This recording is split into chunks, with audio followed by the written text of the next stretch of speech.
राधे श्याम। तो फ्रेंड्स जोठू छाड़ी से गीता को पुणी से आरंभ करवा। तो चलतु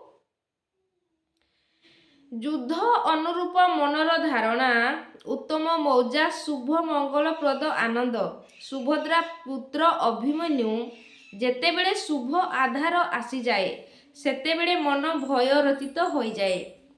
एपरी शुभ आधार उत्पन्न मन ही अभिमन्यु।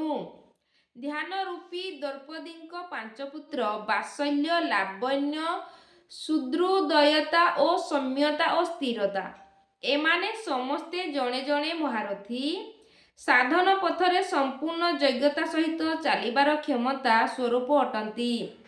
एहीपरि दुर्योधन पांडव पक्षर 15-20 नामक स्पर्श करी कहिले जहाँ सबू दैवी संपदर महत्वपूर्ण अंग अटंती और विजातीय प्रवृत्तिर राजा होई मध्य मोही संजातीय प्रवृत्ति गुड़ी को जानिबा निमंते मध्य करिथाए बाध्य करिथाए। दुर्योधन निज पक्षर सेना मानकु विवरण को संक्षेप कहउचंती जदिओ कौनसी बाह्य युद्ध होइथांता तेबे निजर सैन्य बाहिनी को बढ़ाई चढ़ाई कही था। विकार मानक संख्या को कम गणना करिसंती कारण सेमानक उपरे विजय प्राप्त करने को हेबो। से सबू नाशवान अटंती केवल 5-7 विकार को ही कहिसंती जार अंतराल रे संपूर्ण बहिमुखी और प्रवृत्ति विद्यमान जेपरी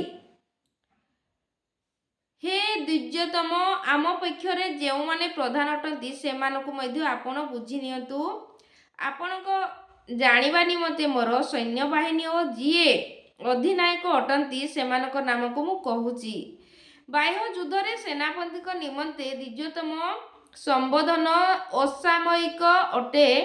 वस्तुत गीतारे अंतकरण दुईटी प्रवृत्ति संघर्ष मात्र जेउथिरे द्विज आचरण ही द्रोण जेउ पर्यंत आंभे लोक मात्र के आराध्यंक ठारू अलगा अछंती से पर्यंत प्रकृति विद्यमान रही थाए और दैत्याचरण मध्य विद्यमान रही थाए।